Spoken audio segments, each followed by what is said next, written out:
Jesus said to put our faith in him, because even when it does not look like it, he can do something miraculous. Where there is no way, he can make a way.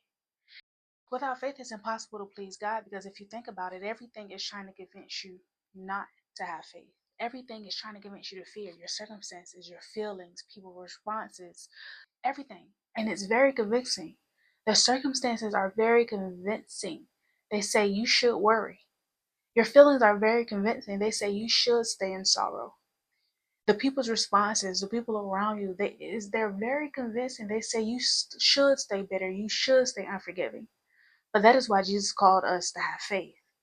He said, have I not commanded you?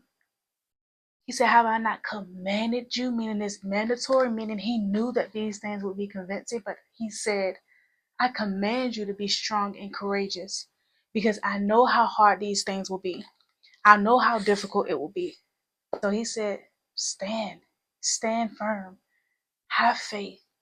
And we are literally in these times, in these spaces, it is the best time to practice faith. It is the best time to practice gratitude, because now my identity won't be rooted in the things that I have and what people say, how I feel. It'll be solely rooted in what God said and what Jesus says, because my circumstances failed me, my feelings failed me, all of what the people said, it failed me, but God never failed me. God always came through. God always showed up. His promises always came to pass. So I can rely on that. The winds and the waves were convincing to Peter, which is why he continued to drown. I'm sure that they were very convinced when Jesus was on the cross that he had lost, that he was not the Son of God. I'm sure that they were very convinced that they were dead before Jesus had split the Red Sea. I'm sure that Hannah was very convinced that maybe she would never ever have a son. I'm sure that they were very convinced at the wedding that there was never going to be enough wine, that there wasn't going to be enough wine. But Jesus said to put our faith in him, because even when it does not look like it, he can do something miraculous. Where there is no way, he can make a way. And he said it is impossible to please him without living this way, without having this faith. Everything will try to convince you, and it is very convincing, that we should worry, that we should fear, that we should just stay in sorrow and grief. But God says joy come in the morning. But God says all of these things try to tell you something else. But what does God say? Every other day, the enemy try to attack me with, see, look at that. See how long you've been here. See. And God keeps saying, put your eyes on me. I'm still speaking. I have not stopped speaking. The promises still stand. I'm still right here with you.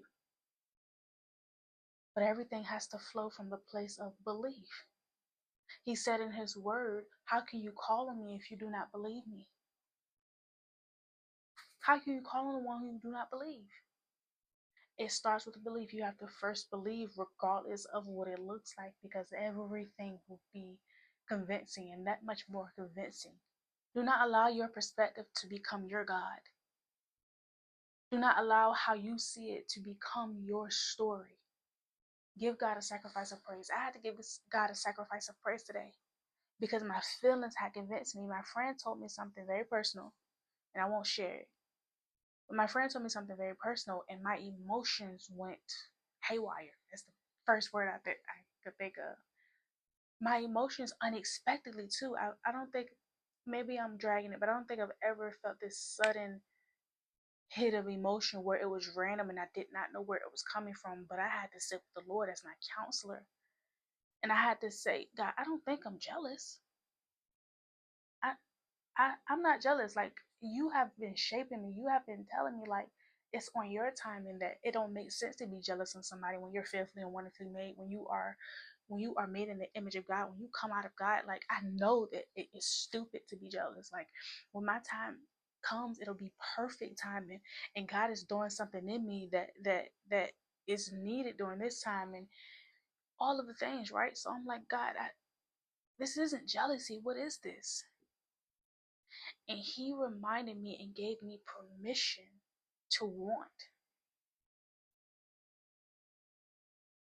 Had I not sat with the Lord in that moment, had I gave into my own perspective, what I knew, to my own thinking, I would have fell into maybe I would have fell into jealousy. Maybe I would have fell into envy and pride or whatever it was.